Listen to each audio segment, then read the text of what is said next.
Now this is the Traxxas Stampede BL2S 4x4. Absolutely huge name. I call mine Steve. Welcome, Steve. This is Steve. But today we're going to be working on Steve's differential because I blew out the back differential having a fun old time in the snow. Now in this video we're going to be going over how to work on the differential, and let me just tell you guys ahead of time, this is super easy. Even a beginner can take care of this. We're going to go by this step by step, and obviously first things first, body up. Now a reason the differentials go bad in the Traxxas vehicles a lot is because these guys do not use enough grease in the differentials. Absolutely terrible. So I recommend when you buy one of these, service the differentials right away. Now this is going to be so easy, you don't even have to take the tires off. It's going to be that easy. Now you're only going to need 3 tools for this, a 1.5, a 2.0, and a 2.5 millimeter Allen head. And we're going to be using 50K weight oil and 30K weight oil. We're going to be putting 50K in the front and 30K in the back. Now we're just going to be topping off the differentials. I'm not going to be emptying them and putting all fresh in. No point to, but in case it does need a top off, we got this ready. And we also got the complete diff housing, which is going to be part number 6789 if anyone is looking for the part number on this one. Now this is completely assembled in the plastic. We're not going to be using the plastic today. We're just going to be using the differential, but I do like keeping the extra part. And with this differential is going to come a little tube of grease, but you can also use marine grease. Now marine grease is a lot better because it's going to be waterproof, so if you end up taking it in mud or anything, good to go. Now first things first, we're going to pull this thing apart. I'm going to open up the diffs and make sure there's enough fluid in them. And to take it apart, it's just going to be this screw right here and a screw right here, and it should just pop right apart just like that. Now this would be a lot easier with a drill, but your boy does not have a drill that fits these Allen head things, unfortunately. All right, we got this part looking good. We got the bearings. Make sure to keep a hold of the bearings. You don't want to lose those. And we're gonna go ahead and crack this guy open, which is going to be the 4 bolts on top right there. Take those off and this will separate, and we'll see if there's any fluid in this guy.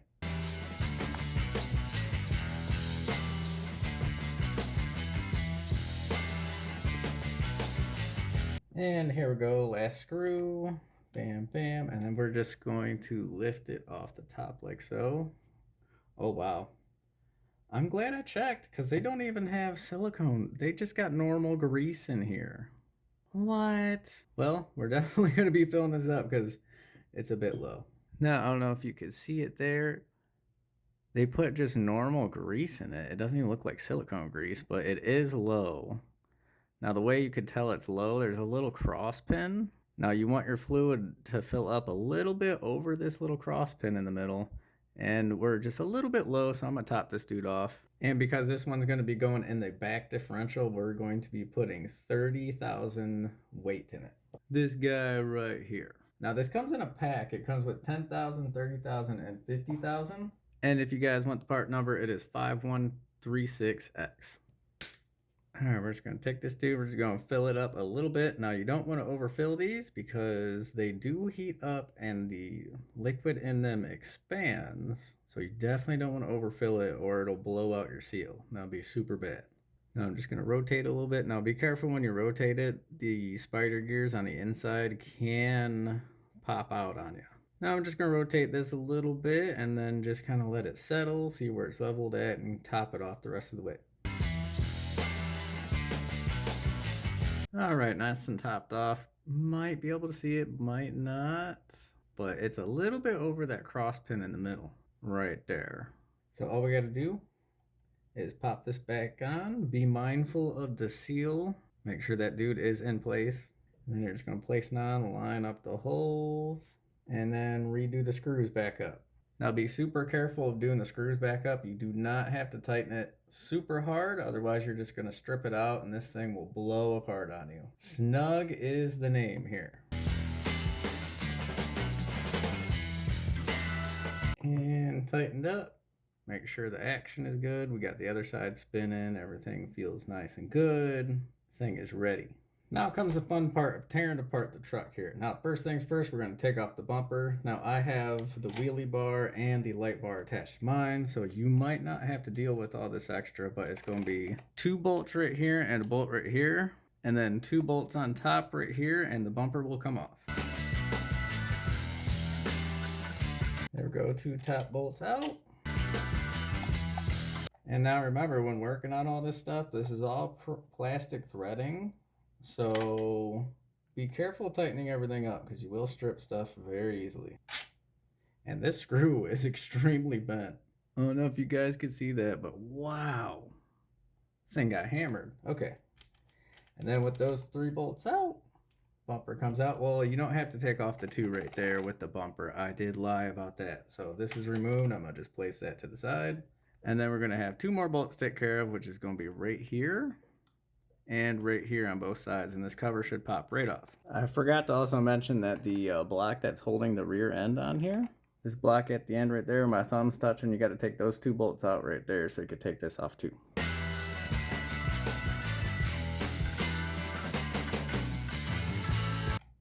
There we go, plate removed. I'll just flip this dude back over and now pop.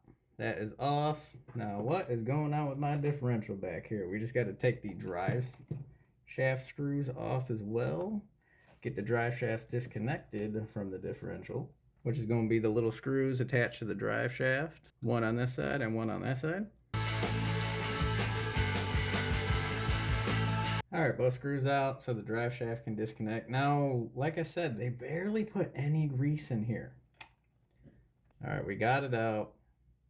I'm thinking that the damage is on the inside, because I'm not seeing any chipped teeth or grindage on the outside here.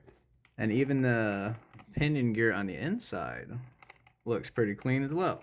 So we're going to do the same thing to this guy. We're going to take the bolts off, pop the cap off, and see what is wrong with this, because my back tires were just not spinning.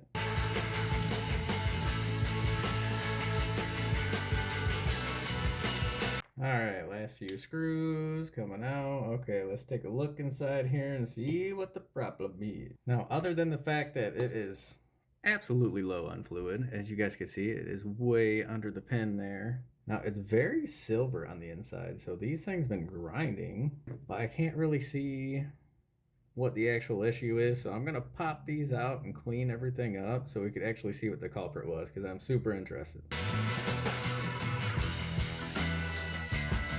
Exactly what I thought happened. Look at that pinion gear, absolutely sheared off. Wow. Like, I'm not sure if like the factory setup one just didn't have a tight enough clearance to keep the gears together, but this one feels a lot tighter to spin than what the stock one did when I had it together. So maybe, just maybe, it was a faulty diff. It might have been a faulty diff. But let's just go ahead and get the rest of this mess out of the way. And we're going to be taking our brand new diff and throwing it up into place. Of course, don't forget your bearings on both sides. And then that dude slides right into there like that. And of course, don't forget to attach your drive shafts first, because that's going to be the easiest thing to do. Otherwise, you're going to have a big pain in the butt. And then just put your set screws back in for the drive shaft right here, just like this.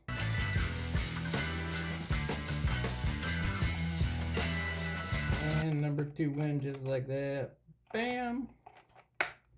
And put it in place just like so. Now the thing you're going to want to do is grab your grease. We're going to make sure this dude's got plenty of grease on it here. Now you don't want to put too much, but you don't want to be stimpy with it either. Now if you guys can see the amount of grease on there right there, that's about the amount that you want going all the way around. Come on, focus. Yeah, see the amount on there? That's about the amount you want. So I'm going to just spin the tires, spin the gear around, and grease this up the rest of the way. And just kind of pop it into place right there, and then put your diff cover back on. But make sure you clean it completely on the inside, because there could be metal shavings and it could get back in your gears and it could cause a problem. And we just pop that back into place like that. Now it's time to reassemble everything. Now before we put this bottom plate on, the little skid plate, we're going to make sure that this metal plate is on before it. Now it's got little 2 divots right here. Now that is going to point down like this.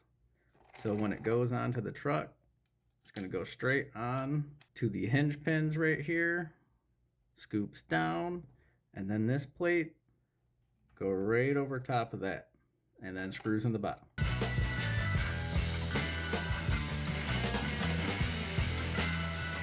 And voila, bottom plate on.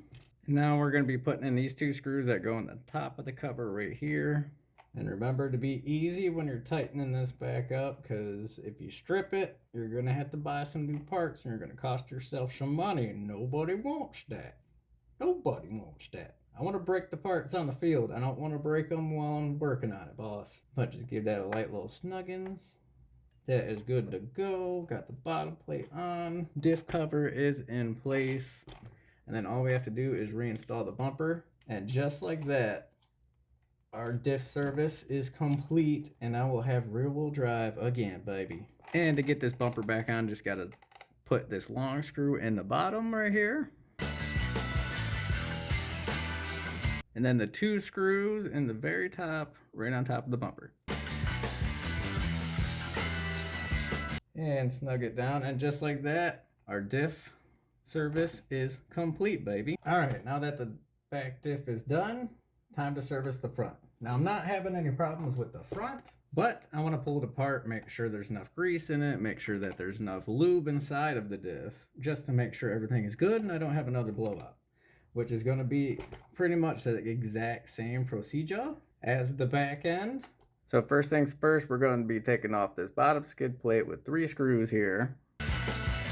So those 3 screws are out. Now, if you guys can see, there's 2 screws right here we're going to be taking out. All right, remove those 2 guys. And bumper comes right off just like that with the skid plate kind of molded together. Kind of a whole piece there. Now, you guys might not have the wire, but I have the headlight and the grill there. So we're just going to put that off to the side. And once again, it's going to be the same procedure here, guys, as the back. We're going to have 2 screws on the side here. And we already took the screws out the bottom. And we need to take this screw out right here. And then the little metal plate's going to be coming off just like so. Make sure you don't get caught on the hinge pin and take that out. Otherwise, you're going to be putting those back in. And then 2 last screws right here. And of course, don't forget the little screws that are hold the drive shafts on.